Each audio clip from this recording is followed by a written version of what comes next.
Hello అండి, welcome to my channel. ఈరోజు ఒక 15 రోజుల పాటు నిల్వ ఉండే కాకరకాయ పచ్చడి ఎలా చేయాలో చూపిస్తున్నాం. దీనికోసమని ముందుగా 1 కేజీ కాకరకాయలు తీసుకున్నాము. దాన్ని శుభ్రంగా కడిగి ముక్కలుగా కట్ చేసుకొని ఎండలో కనీసం ఒక అరగంట నుంచి గంట సేపు ఆరబెట్టండి. ఆ తర్వాత కాకరకాయల్ని డీప్ ఫ్రై చేసి అంతా పక్కన పెట్టుకోండి. జీలకర్ర మెంతుల్ని కూడా వేపుకొని ఆ పౌడర్ కూడా చేసుకొని అవి కూడా అన్నీ పక్కన పెట్టేసుకోండి. ఇప్పుడు పచ్చడి చేసుకోవడం కోసమని ఒక గిన్నెలో ఒక కేజీకి వచ్చేసి ఒక టీ గ్లాసుడు వచ్చి కారం, టీ గ్లాసుడు కారం, దాంట్లో ఎంతైతే కారం తీసుకున్నామో దానికి సగం ఉప్పు, అలాగే మెంతులు జీలకర్ర పొడి, పసుపు, ఒక వెల్లిపాయ గడ్డ ఉంటుంది కదా, అది మొత్తం పేస్ట్ చేసుకొని ఆ వెల్లిపాయ పేస్ట్ కూడా వేసి మొత్తం బాగా కలుపుకోవాలి. మొత్తం కలిసేలా చేత్తో బాగా కలుపుకోండి.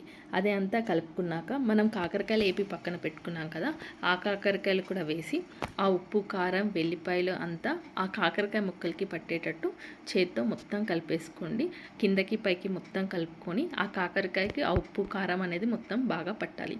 అది అంతా మీరు బాగా కలుపుకున్న ఒక టీ గ్లాస్ వచ్చేసి వేడి నూనె కూడా కలిపేసి బాగా కలుపుకొని ఆ తర్వాత 2 పెద్ద సైజు నిమ్మకాయలు ఆ రసం పిండి గింజ లేకుండా అది కూడా మొత్తం కలుపుకోవాలి.